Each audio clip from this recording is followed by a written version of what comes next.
कर्मण्येवाधिकारस्ते मा फलेषु कदाचन मा कर्म फल हेतु मा संभोस्तु कर्म। Action is your duty, result is not thy concern. Result तो अधिकार ही नहीं होता भाई। निष्काम भाव को कैसे समझा जाए? सिंपली समझा जा सकता है, हमारा कभी भी फल पे, परिणाम पे कोई अधिकार होता ही नहीं।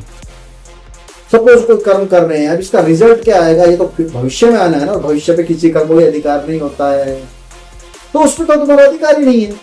और अगर उस पर अधिकार नहीं है तो भाई क्या कर रहे हो तुम? उसकी चिंता ही क्यों करनी है? Why think about that? Result is not my concern. वो चिंतन का विषय नहीं, क्योंकि आपका अधिकार ही नहीं है उसको। बहुत सिंपल सा एग्जाम, आप क्रिकेट खेलते हो, सबने खेली होगी लाइफ में।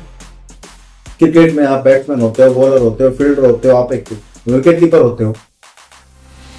आपको एक भूमिका मिली हुई, जब आप उस भूमिका को निभा रहे होते हो उस समय आपका कहीं पर भी हार जीत पे अधिकार होता है, क्योंकि लास्ट में हार जीत या ड्रॉ जो भी होना है। अब कोई भी रिजल्ट आ सकता है, क्या अधिकार होता है? क्या उस पर हमारा कंट्रोल होता है? कतई नहीं होता है।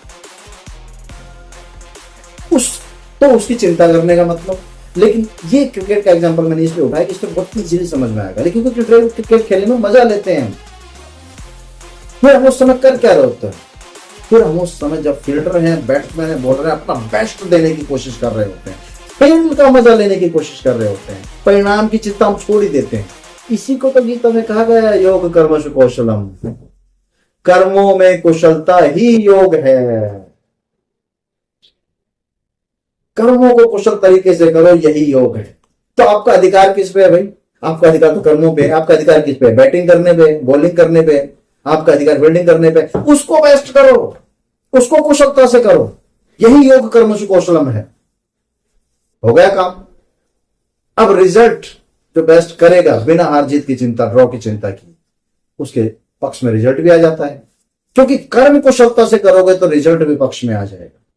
अब भगवत गीता में कई लोग इल्जाम लगाते हैं कि भाई जब मुझे फल ही नहीं मिलना है, फल की बात ही नहीं करनी है, तो मैं कर्म ही क्यों करूंगा? फल से मुख होकर कोई कर्म क्यों करेगा? क्योंकि फल की भावना से ही कर्म किया जाता है। गीता कहते ही मना नहीं करती कि आप फल के बारे में सोचो। जब प्रोजेक्शन हो रहा है, जब आप